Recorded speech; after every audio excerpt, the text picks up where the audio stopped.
The Connect With Us podcast is a fun conversation about all kinds of things that take place in and around our English learning community. We'll talk about different sides of the languages and cultures in which we live and learn every day. And we invite you to join us on this journey so that by connecting with us, we can encourage you along the way.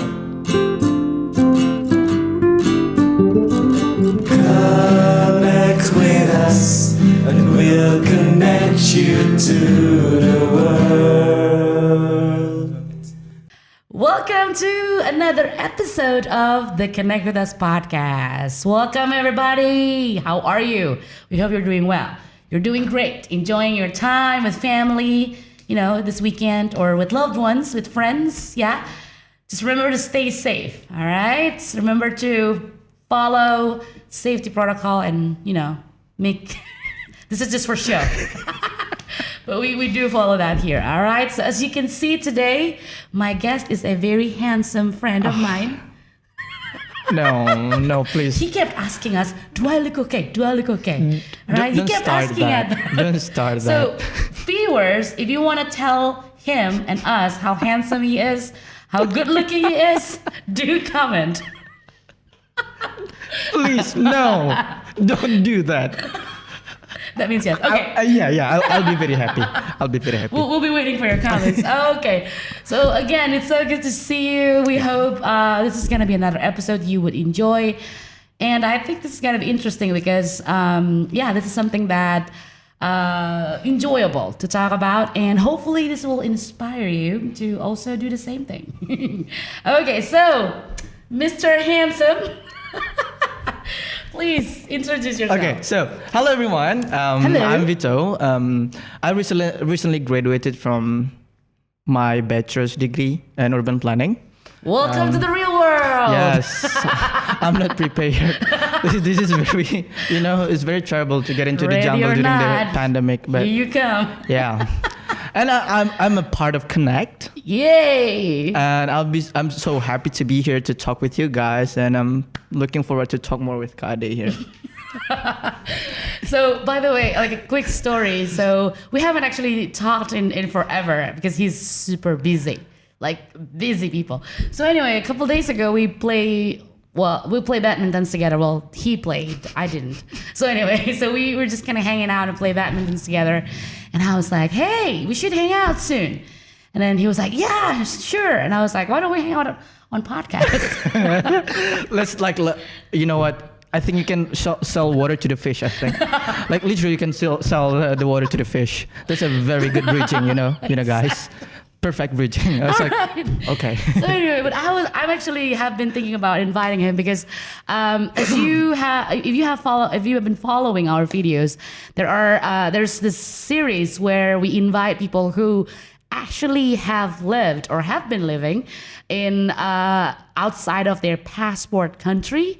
And it's always interesting to hear their experiences, yeah? When they live not in their own country, they live outside of their passport country. And however, I just would like to point out one thing that you probably know this, but, as young people, we're all young here. I always believe what Taylor Swift say, I'm feeling 22. So, from now on, my birthday candle is always 22. Exactly.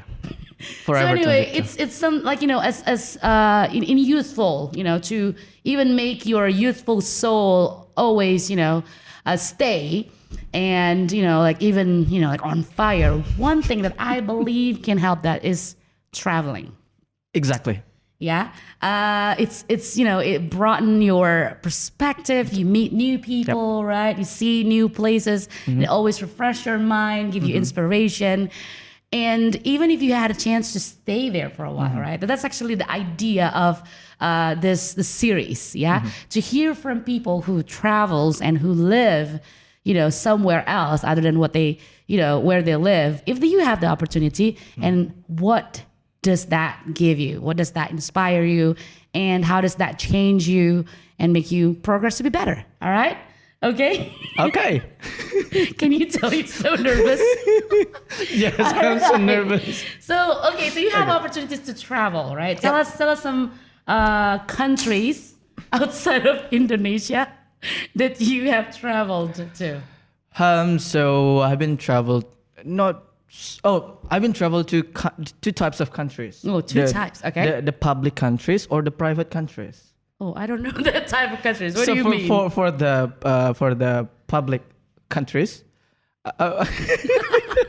What do you mean by public countries? The public countries, I've been to Malaysia, I've been to Okay. India, and I've been to United States of America. okay. But for the private, I've been to Negara Ratu, Negara Bati, Negara Sakti.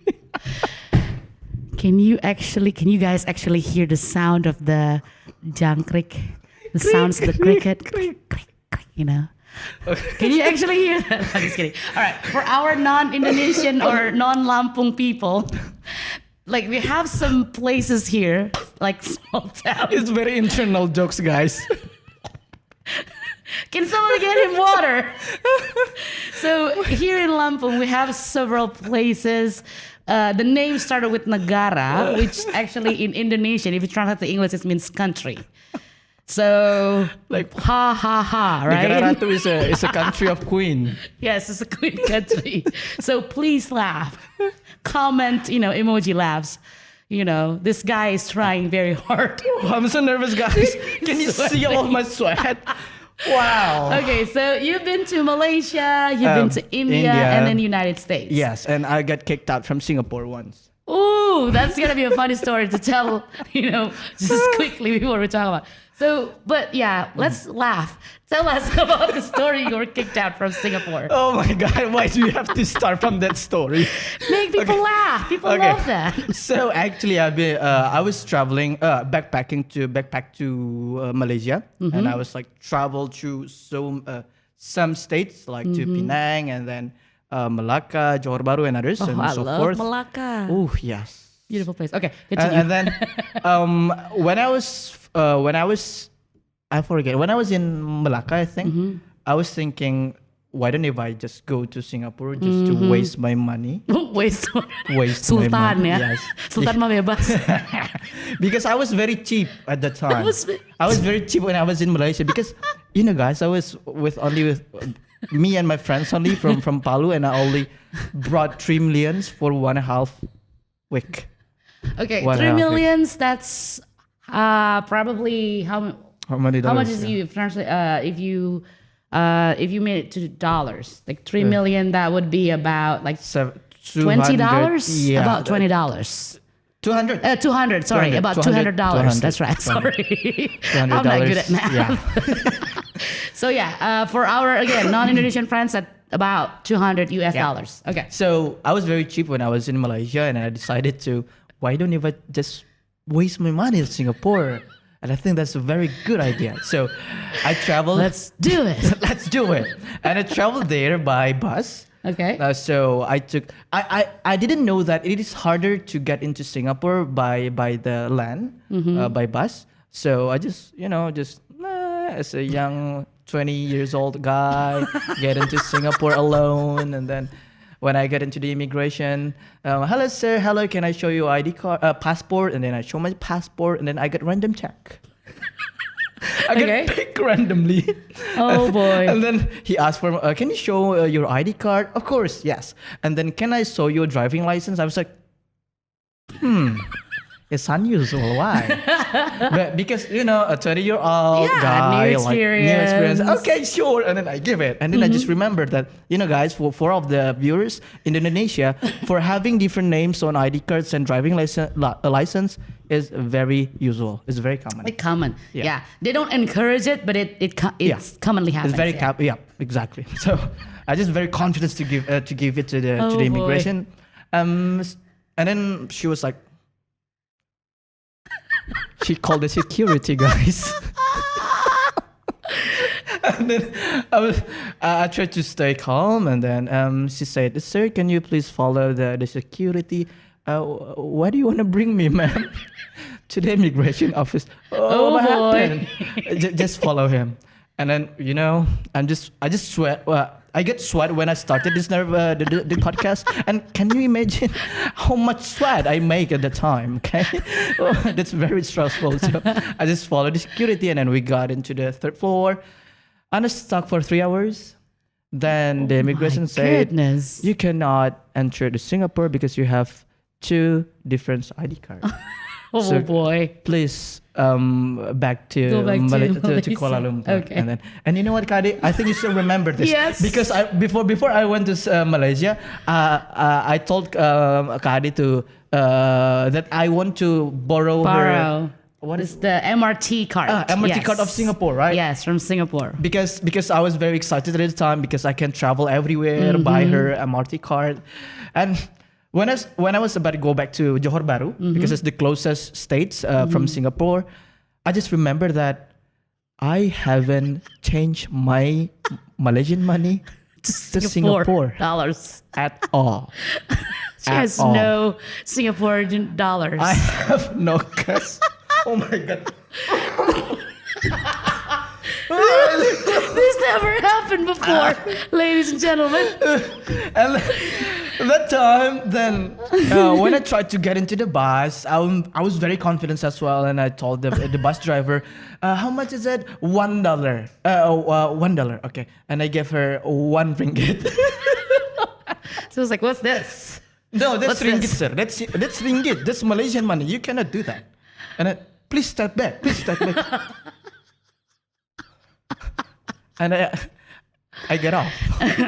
Then I was very lost at the time. I didn't know who to call. Should I call? And I didn't know what to do. Then when I tried to open my my wallet and try to look for any possible money, then I found MRT card.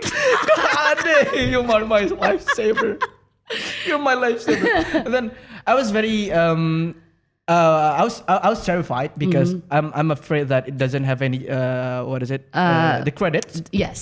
So I didn't tell him how much credits is in the card. I didn't even remember if I still had some. So anyway, go ahead. I was just get nothing to lose. I tried to get into the bus and I tap it and then it say ding ding green lights. Okay. He made it, guys. I He made it. made it. All right. Safely. Thank you, Vito, for providing us with laugh. Okay. You're welcome, guys. So I hope that story didn't scare you to travel. Yeah. I do know, guys, that right now the situation, like pandemic, is something that we need to pay attention to and be careful. Yeah. But I think there are several countries that they have already open and then you can travel there. So yeah, I think just remember to stay safe. Yeah. And then, as I was telling you earlier, we want to hear more about, experience, living outside of your passport country. So, and you have experienced that. So where did you live for a while? Okay, in the public country, yeah. Yes, the real country. The real country. So when I was in Malaysia, for the total, I stayed there, no, not 1.5 week, but 2.5 week. Okay. And then in India, I stayed for 1.5 week. And when I was in United States, I stayed for 5 weeks. 5 weeks. 5 Okay, so about a month, almost a month and a half. yeah. Okay. All right. So usually when you live at one place, the longer it is, the more experience you have. Ooh, yeah. So we're gonna focus on United States, Oh. especially because the culture, I guess, situation is very different than here, right? Malaysia is our very close, neighbor, so we're similar. There are some differences, but Still one many nation. things are similar, Yeah. right? But United States with Indonesia, it's yeah. Yep. So when did you actually stay or live in the US? Last June 2019, June to July. Last year. Last year. So Okay. I departed and like in the late of June. And then come Until- back. When did you come back? In July. July. Okay. All right. So what was that for? Like, was it just for vacation or what's the purpose? So I get accepted as the awardee of one of the exchange program. So the name of the program is Study of the U.S. Institute. Okay. And I got the program in Seattle, Washington, and I was very lucky because lots of scholarship or exchange program from U.S. they offers like in the West Coast. to the New York, Washington D.C. and others. But I was very lucky because I got it in the East Coast, Seattle, guys. Wow, Seattle. Seattle. Talking about Grey's Anatomy, right?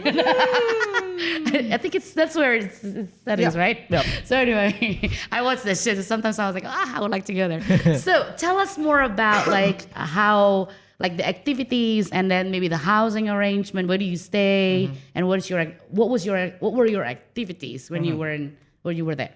So actually, it's not a literal exchange. So most of the program we stayed in a host family for 1 week, and then for the entire 4 weeks we stayed in the dormitory, like in the students' dormitory. So Okay. it's a very amazing experience. All right. And I was there. I joined so many classes in the University of Washington. So it's like how they make it, the Washington. So we learned about so many things. In the topic of youth education and closing the skills gap. And I really love how United States do a lot of things to close the skills gap. Like they make the apprenticeship program, and then Interesting. they are focusing on how to give more certificate of the skills for the people to get a job instead of focusing on the educations. Okay. Because they already they knew that having the skills is bigger than having the education Yes. certificate, right? And that's what makes your salary also increase. If you have more skills that is proven by Exactly. the certificate, you also will get the higher salary. Exactly. And then, most of the time we spend to learn about the labor union. We learn also about how the education system, because I got a chance to teach in the in the primary school in the United States. Cool. It's so interesting to interact with American kids. Wow, it's so amazing. I think I got oversmart by them. They're really smart. I get oversmarted by them. I guess that's why the show Are You Smarter Than the Fifth Grader is such a big show. Exactly. Because we're not smarter than the fifth graders. Yeah, even like one of the students, I still remember. She's a girl. She's a girl. And So you got beat up by a girl? no. I'm just kidding. She asked my friends, "Where are you from?" "I'm from Brazil." And then she asked, "Oh, which part of Brazil? From here or from here?" And then I was like, "What?" When I was about your age, I even don't know where it's United States, bro. Yeah, it's amazing kids nowadays. Yeah, exactly. All right, so it's interesting that you actually experience both living with host family. You actually live, with them, and then living in a dormitory, like a place, like an apartment where they put you. So then I actually would like to talk about like the thing about living outside your passport country is the culture shock. Exactly. I mean, you watch movies, you watch news, but culture shock, again, I can't emphasize this enough, that culture shock is only real when you actually get in the culture. Agree. Yeah, you can read books, you can study. I studied CCU, called cross-cultural understanding, in my, when I was in college, but it didn't really get to me until I traveled and live, or at least stay. Agree. Especially if you get a chance to live with a family. Yep. I do believe, this is my personal opinion, but that's where actually a culture starts. Like a family usually have their own culture, and then it becomes like a group, right? And then maybe like like a location, and maybe a country, right? So it's very interesting to learn or to understand a culture, to live actually with a family. So tell us about if you don't mind, I mean, without mentioning name, obviously, but tell us about the family that you live with when you were there. Wow. I really love to share these stories. Wow. I mean, like, I don't know. Just start talking, Vito. Yeah. This story very overwhelmed me because they're very lovely. Oh. So lovely. So my mom and host dad were 82 and 80 years old. But Wait, 80? Yep. 82 and? 82 and 80. Wow. Okay. All right. But they are very, very healthy, energetic, and Wow. my host dad can still Very drive cool. so fast. And my husband is just very lovely. So, Oh, I don't know where I should start, but maybe the thing that really stick on my mind, that ran free in my mind, is during the breakfast time and during the dinner time. So it's always special for me. I think the breakfast time, I think in my home, my parents also do this, like turning on the TV and then just eat food. Just eat your breakfast, yeah. Yeah, but the situation in the U.S. kitchen Okay. for me is very it's more what is it? It's warmer. So it's like And it's not because of the stove, right? no. I'm just kidding. So it's because of the family, like the family room is right beside the kitchen. It's my host family, so it's like it's very what is it in the language? How to say it? Very familyable. Yeah, it is very like close and warm. Yeah, close. I guess and you warm. you make breakfast together. Yeah. And then you enjoy it together. Yeah. Okay. And it's like a buffet. So they provide the milk and then the fruits and then the beans and the nuts and others. So we just take whatever we want. However, Okay. in my home, the parents, it's like a buffet as well, but You eat what you put on your plate. Yes. Just kidding. Our parents are good too. However, I think that's kind of one of the differences. Yeah. So living outside of your passport country, that we just have different style when we have we eat communal, in the family, but how we interact and enjoy is different. Yeah. Exactly. I guess to us Indonesians, it's all about. It's more about like respect. Politeness, and you respect your parents, and that's why you don't talk very much, just because you talk when you're necessary. Yeah, exactly. Again, but that doesn't mean that we don't love each other. However, I guess in the Western culture, it's something that more like has interaction. Yeah. That's what I was about to say. So there were more instructions during the breakfast and the dinner time. So it's like the sharing time. However, in my home, we do the breakfast and the dinner is like for just eat, like completely for eat. But Wow. there is for sharing. And that was very lovely because the breakfast is the time before we start our day, where we already start the day by sharing with the families, and then the dinner time is the place for like spill all of the story for wow. the entire day. So Okay. it's like I have a counseling in my home at the time, so I feel so good. Curhat. We call curhat, yeah. Provided by family. So yeah. So talking about that, I take it you don't have problems with food. Do you actually, like, the whole time, the 5 weeks you were there, did you actually have difficulties in food or not really?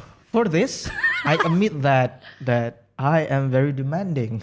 Because Oh. my Asian taste, my Asian tongue butts is very Taste demanding buds, with the MSG. Oh my goodness. So lots of foods in US, I think, the places that I visited. Wow, you guys are very having less MSG. Why? They're very good at that, yes. Okay, so what happened? I don't know. It tastes less less savory, less spicy. But doesn't mean it That's it doesn't true. good, right? But it was very good. But just the taste is different, like completely different. Definitely. So it's not delicious or not, but it's a new taste for me. So one more fun fact that I found out from my host dad is he said that I asked him, so what is the American food actually? Is it really KFC? And then he laughed. He said, no, you will never find American food in the restaurant because we only make the American food at home. So American food is what you are eating right now. And what I saw was corn, and then some vegetables and others. And I was like, where is my rice? Bring back my rice. But I just say that on my heart, okay? I didn't say to my host that. Hey, your host web's gonna watch No, this. no. I'm gonna send the YouTube link to your host web. Okay, and that's actually one of the something that's always mentioned whenever I ask some of my friends from Indonesia who lives, especially not in Asian countries, they was like, yeah, rice. And I just watched this actually stand-up comedy a couple of days ago. This guy talking about how cute it is in America. They sell a sachet of 100 grams of rice. For us, it was like, what is that for? Here, just like mentioned in that stand-up comedy, that we usually have 5 kilograms, at least. And that's one culture shock. Believe it or not. I don't know. Exactly. I guess in the Western countries, especially, your staple, it's very, like, there are variety. But Indonesian, we have varieties of, like, other, like, meats and fish and vegetables. But rice is just... It's like this. That's the main thing. Yeah, it's the culture of us. Nothing can take that place ever. Yes, exactly. Because if the US, they say they have the 5 kilos, we have the 20s. And that's how our parents let us to do the exercise. Exactly. They didn't let us to bring the right 20 kilos of it from the trolley, but they asked us to bring it on our back. Bring it. No, but we have trolley. No, practice. That's his family, yeah? Do exercise. Not all families in Indonesia. It's my family only. So again, rice takes a very special place in our heart, in our life, and in our back. For practice, guys. Okay, so anyway, so talk about like your activities. Maybe with food, that's usually an easier culture shock to see. They should be, you have taste buds clearly. Yep. With spices and rice and everything. But talk about like, just how you interact in the activities. Tell us some of the culture shock that you found when you lived there. I have, I think I want to bring to the what's very best experience and what's not very worst, but very surprising for me. So the one thing that is the best part of me when I was in the United States is during the class. So during the class, every student, hopefully you as well, who watch this, they are very focused on pay attention to what the professor said instead of the slides. So slides is just like, okay, slides, but they really focus on what the professor said. Once the professor said wrong things, they will just right away. I was like, whoa, chill, bro, chill. Because in Indonesia, the culture is just wait until your lecture finish her talk, talking, yes. and then raise your hand. But there, when the professor said wrong, something like unusual, So maybe she missed something or he Yes. missed something, just raise their hand right away. And I think at the first time I was shocked, like, oh, that's impolite. But when I asked my friends, no, that's how we do it in the United States. Okay, that's how you do it. Okay. But and also the culture of the professors, the way to answer the question is also satisfying for me, because they always start with, "That's a very great questions." That's always they always say that, even though the questions are not very great actually. I'm gonna send it to your friends. No, I'm gonna send it to your friends, no. so they know what you think. But they really just kidding. appreciate the questions, and they're also being honest. When they cannot answer the question, they say, okay, I think I haven't the capacity yet to answer that. I'll get back to you. Just send me your email. And they really send the email. Wow. So that's the culture that I love in the education system. And I was like, so this is how you guys do it in America, huh? Well, okay. That's Is why. that American accent? That doesn't No, sound no. like American accent. He's trying to. I agree. That's again, like we have. I'm not trying to say which one is wrong and right. I'm not. We're not talking about that. We do it differently. Yep. That's what culture shock is about. Yeah. When we talk about culture shock, it's not saying that mine is better than yours or yours better than mine. Or one is wrong, the other is right. The thing is, we do it differently. Yep. And here in Indonesia, basically, I guess this is in Asia, and I think I've heard this from other friends before. So, like, what we emphasize more is like showing that, like respect. Yep. So either you wait for your professor to finish, and then sometimes even you have to wait until the class finishes. And I was like, sir, I think so, something like that. But it doesn't mean again that it's sometimes the process takes longer. Yep. And sometimes you forgot it. So you might choose to do what they do in America, and that's okay. Yeah, I actually would rather the same thing. If I had, said something wrong, let me know. Yeah. Yeah. So, but yeah, that's actually something very, very rare. Yep. I'm starting to see some professors actually do it here, but very rare. And they usually graduated from, Western overseas as well, countries. yes. Yeah, overseas. That's right. So that's very interesting. But I would like to hear funny stories. Okay. Ooh. Another funny stories from the United States. Yeah. Well, related to this different culture. I hope that you can relate this also. Yeah, I think if you guys also from America, so United States, I mean, so this is for you guys. So I hate your restroom so much, like to my bone, to the blood. I hate your restroom. Why? It is very dry. The floor is very dry. Everything is very dry. Here in Asia, everything is wet. The floor is wet. The towel is wet. Everything is wet. Take it easy, bro. So, I mean, like, it doesn't mean something bad, but when I step into the restroom in my host family, I was surprised. Where's the water on the floor? There's no water at all. And if I just finished take a bath, how can I step on the floor if myself is wet? So, yeah, that's why. And then I figure out, so many mat on this restroom, so many mat, so many towel under the wash towel. Oh, this is for cleaning yourself before you step on the floor. And it doesn't mean that's bad, but it's just weird for me. Different. Once again, that's the word. Yeah. Different, completely different. And when you know what? I think I know that this story is weird, but at that time, the next morning, from the first day of orientation from the program, our supervisor gave us a question. So guys, this is your first day stay in the US, and do you guys want to share the culture shock that you experience? Oh, my friends, they talk about the family, they talk about the food, everything, and then me, talk about restroom. I hate the restroom. And everyone laughed. But my supervisor agree, and then my Asian friends also agree. See, it's unpopular, but you guys agree.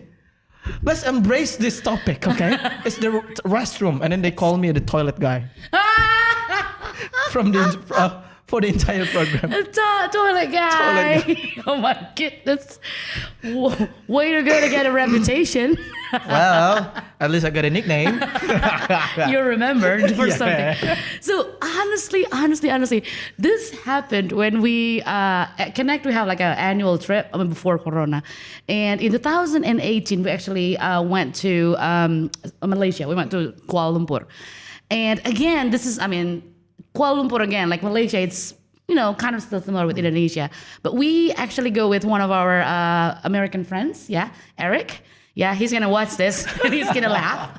Yeah, so we actually stayed in one apartment together. Like there are like 6 of us, and the ladies has their own bathroom and the guys. And every morning he would like look at the floor. And, what is wrong with you guys? Why is this floor all wet? Even the floor in front under the sink is wet. I mean, he didn't say it, but I know that's, it's just very different. Yeah, for us Indonesians, our bathroom is wet. It's because we always have like drainage, and where that's just how we do it, But in America, I guess, in the United States, at least, You okay, bro? Oh no, I'm not okay. So I guess that is very interesting, I think, I do know, I think, so Eric actually told me this, that the mindset is, like, when it's dry and not wet, I think it will help to stop or at least reduce, the growth of bacteria and things like that. That's kind of the mindset. Yeah, and that's kind of true. Yeah. But in Indonesia, we do clean it, sanitize it, clearly. So we do still have like clean bathrooms here, just not as dry as yours. But Kadi, I have one more funny thing. Okay. I don't know this is funny or not smart. As long as it's not illegal, that's okay. But I think it's okay because I'm a foreigner, right, in their country. So We'll see. I was suffering when I talk with my friends and they're using the slang language. Okay. And in Indonesia, the culture of Indonesian, but at least me and my friends, when we don't know something, we will say, oh yeah. And then my friend was say, I was asked to my friends, and then, hey, bro, can you show me where's the toilet, where's the restroom? And then, okay, just walk down the hall, and then you find it on the left. Okay. At the time, I was like, well, this is the first floor. Down the hall. I think this is the first floor, guys. Poor kid. Poor kid. And then I was just trying to just go straight on the left. Oh my God, down the hall, let's go straight. Okay. Not go down to the earth.